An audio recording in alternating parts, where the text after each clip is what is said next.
All right, in this video, I'm going to show the anchor choke from the bottom side mount position.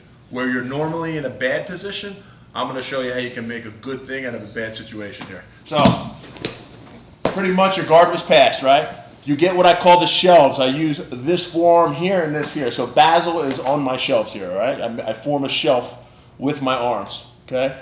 Now, I want to make sure I'm right underneath the chin because I start to bother the neck. It's going to take a little pressure and weight off me, so it's going to give me the ability to scoot out.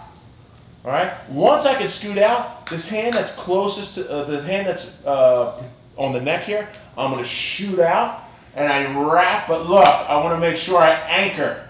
And when I anchor it, I'm bringing my hand underneath his opposite shoulder. If you do not do that, you're at risk for a head arm choke, or he could just control you from there. All right? So it's more like a bait move. So you have to be pretty, you want to be pretty fast with it. So from here, I'm holding here, okay? I'm not in any danger now, he's just holding. I go one, okay? And I also pay attention to his arm. And that's when I can decide whether I go for this one or another one. If his arm is open, I know it's going to be easy to just loop my hand underneath here. Now, once I do that, and I get that anchor inside there, my next thing to do with my arm is I just bring my elbow to the ground, because when I bring my elbow to the ground, it means I'm going to bring Basil's head to the ground as well. Okay, but I cannot do that if his head is on me. Easy solution, because it's my body, I can always move my body away. So from here, get the shelves in, I scoot, I get the anchor in. Now, I have this shelf still in here, so I'm going to use that as a push, and I'm also going to use this anchor to push my body away from him. Now there's nothing stopping me from bringing his head straight to the ground here. Once I do that, all I'm doing is I throw my body in front of his face and I get the choke.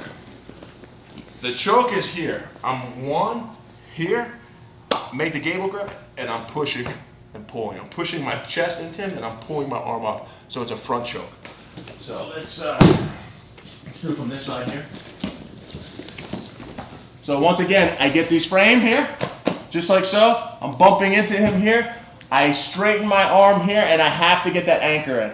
So we know my anchor is here. My arm is underneath his armpit, my hand here.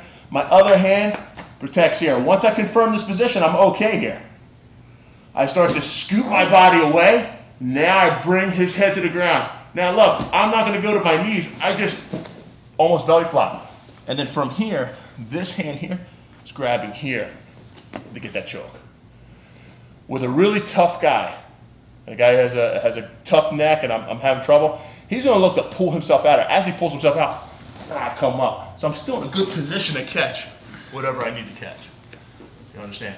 Let's do it from over here so you can see this angle as well.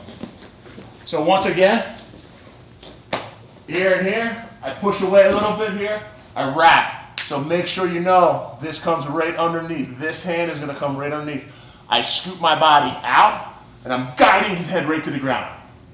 Okay? I don't want to go to my knees. I try to keep all my weight on my chest here, so I'm here. You understand? I keep my chin in the middle. If he decides to pull me, I'm going to come right up. I have it nice tight. If I want to catch a choke, I just put pressure in the front of his neck here. So it's like a chin strap choke. Okay?